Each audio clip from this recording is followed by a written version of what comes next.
The stage lights were too bright for someone who had spent most of her life in the shadows. Amina stood at the edge of the grand stage, her small fingers trembling as they clutched the worn microphone. It felt heavier than it should have, like it carried the weight of everything she had lost. Behind her, the audience buzzed with anticipation, unaware of the storm quietly raging inside her chest. She had never been in a place like this before.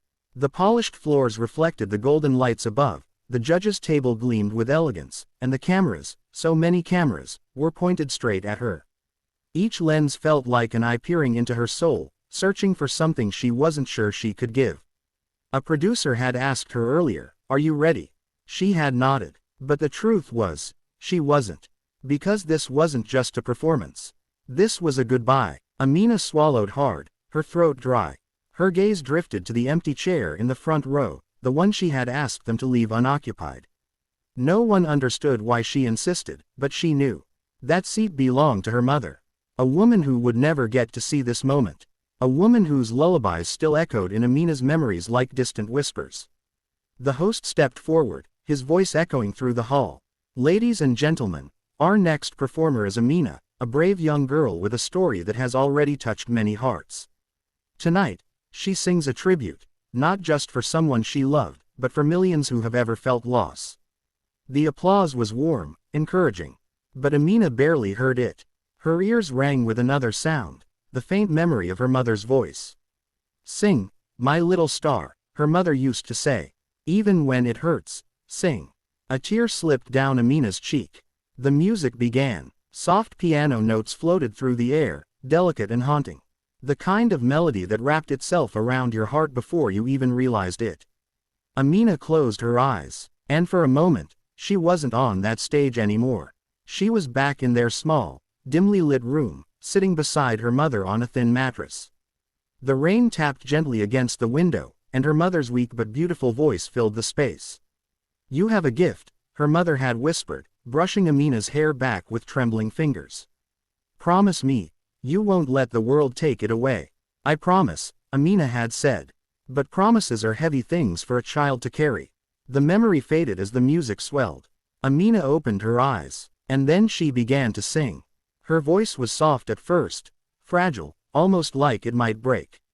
But it didn't. Each note carried a piece of her pain, her love, her longing.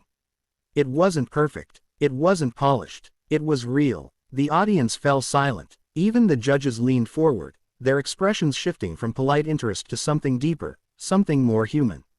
Amina's voice grew stronger as she sang, as if the song itself was holding her up.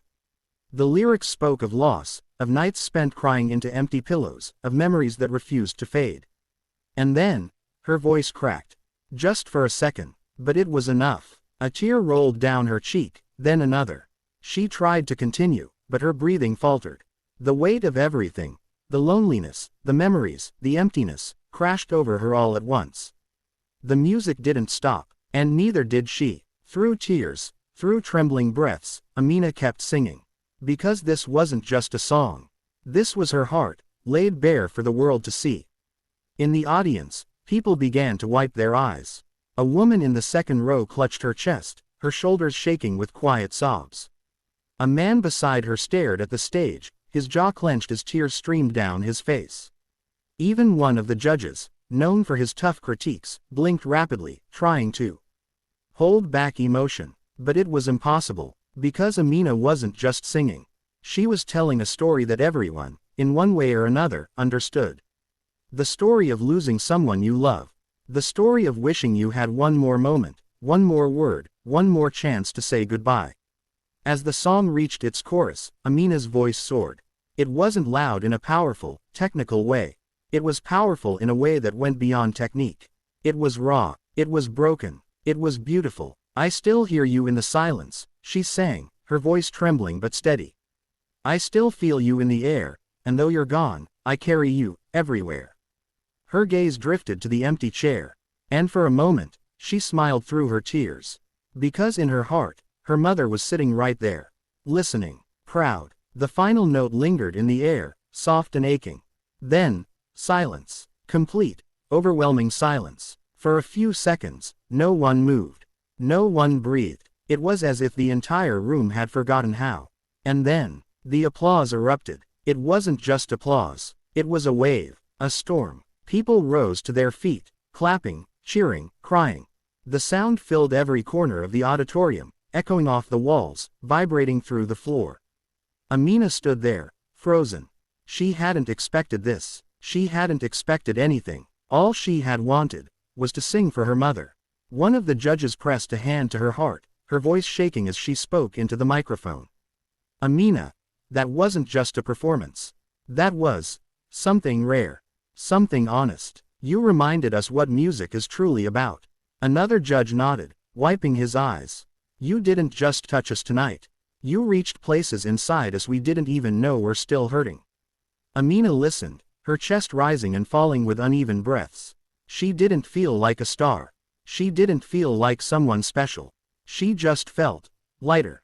As if, for the first time in a long time, she had shared her pain instead of carrying it alone. The host stepped forward, placing a gentle hand on her shoulder. What would you like to say, Amina? The microphone felt heavy again. But this time, she held it firmly. She looked at the empty chair. And then at the audience. My mom, she began, her voice soft but steady. She used to sing to me every night.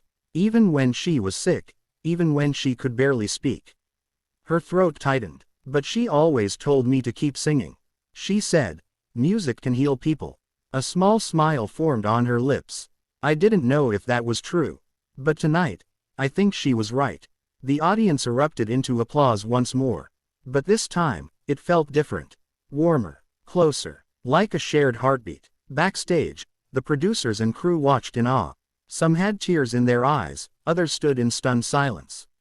They had seen countless performances. But nothing like this. Within hours, the video of Amina's performance began to spread. At first, it was shared by a few viewers. Then hundreds. Then thousands. And by the next morning, millions.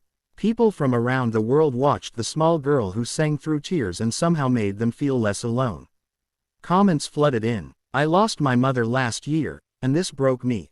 I don't even understand the language, but I felt every word. This is what real music sounds like.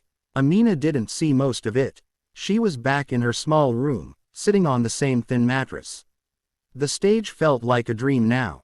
The lights, the applause, the cameras, they were all gone. But something had changed. She picked up an old photo of her mother, her fingers tracing the edges gently. I sang, Mama, she whispered. The room was quiet, but in that quiet, she felt something she hadn't felt in a long time. Peace. Days passed, and the world continued to talk about her. Invitations came, opportunities she had never imagined. But Amina remained the same girl. Quiet, humble, carrying her memories like precious treasures. One evening, as the sun dipped below the horizon, painting the sky in shades of gold and crimson, Amina stepped outside. The air was cool, gentle. She closed her eyes, and began to sing. Not for an audience, not for cameras, just for herself, and for her mother. Her voice floated into the evening sky, soft and pure. A melody of love, of loss, of healing, and somewhere, beyond the reach of sight, beyond the limits of understanding. It felt like someone was listening, smiling, proud, because sometimes, the most powerful voices are the ones that rise from broken hearts. And sometimes, the most beautiful songs are the ones sung through tears.